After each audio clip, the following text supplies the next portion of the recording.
En fait, Jésus l'a dit clairement. Quand on le suit, on va aboutir là où il est. Quand on le suit, on arrivera à la destination où il se trouve maintenant. Donc il est important de comprendre cela. Et il a dit que son Père va nous honorer quand nous le suivons. Donc suivre Jésus, c'est quelque chose de très très très important. Suivre Jésus implique qu'on soit discipliné. On ne peut pas vivre en désordre et dire qu'on est en train de suivre Jésus. Et ça, c'est très important pour nous. Il faut être discipliné même dans les stationnements. Il faut être discipliné à l'église. Il faut être discipliné dans nos heures de service. Il faut être discipliné dans tout. Nous ne pouvons pas dire que nous sommes en train de suivre Jésus et vivre en désordre. Il faut être discipliné. Quand nous suivons quelqu'un, nous sommes dans un endroit, imaginez au moment où il n'y avait pas de GPS. Nous devons aller quelque part, mais nous ne connaissons pas. Nous sommes dans une ville, nous ne connaissons pas les endroits. Et puis il y a quelqu'un qui habite dans la ville et nous devons y aller quelque part. Et puis nous disons à la personne, il n'y a pas de problème, suis-moi. Qu'est-ce que nous faisons? Nous suivons la personne, certaines fois même, nous brûlons un feu rouge parce que nous ne voulons pas perdre cette personne-là. Nous ne savons pas où est-ce que nous allons. Donc, nous suivons la personne. Suivre Jésus, cela veut dire qu'il faut être focalisé. Il faut être vigilant. Parce que si vous ne le suivez pas, vous n'allez pas aboutir au bon endroit. Donc, suivre Jésus, cela demande que vos yeux soient sur lui. Parce que si vos yeux ne sont pas sur lui, vous n'allez pas pouvoir le suivre. Mais vous suivez quelqu'un aussi, il faut lui faire confiance. Le texte que nous avons pour lu ce matin, le premier texte, nous dit clairement que Jésus passait le long du Jourdain et il voyait le long de la mer de Galilée. Il voyait André et Pierre qui étaient en train de travailler et il leur a dit, laissez votre travail, suivez-moi.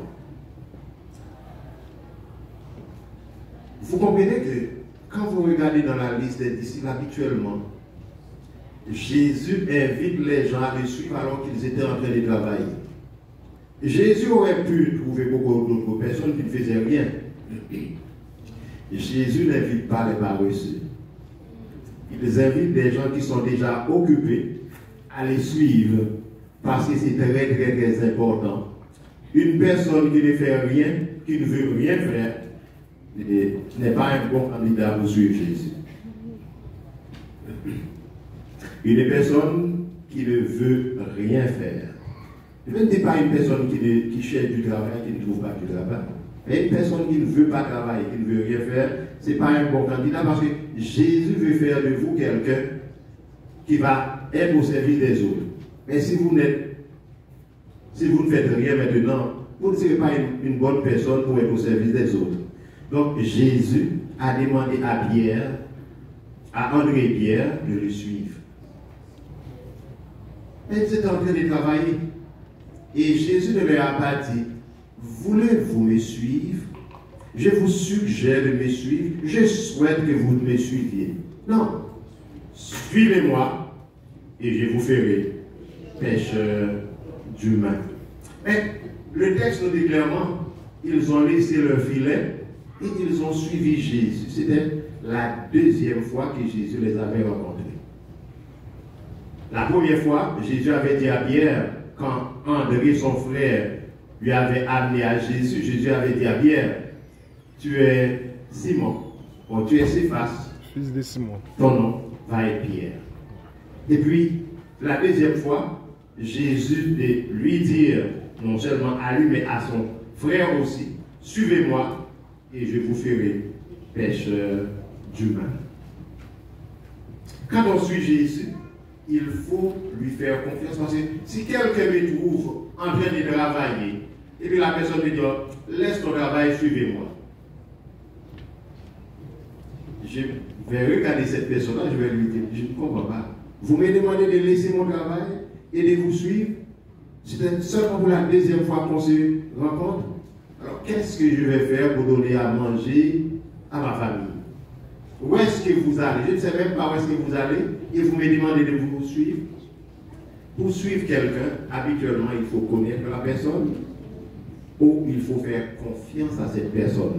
Donc, Jésus était une personne digne de confiance et André et Pierre avaient suivi Jésus.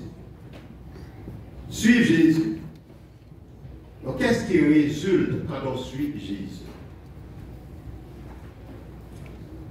Celui ou celle qui suit Jésus doit subir une transformation. Car Jésus l'a dit clairement à André et Pierre, suivez-moi et je vous ferai pêcheurs d'humains.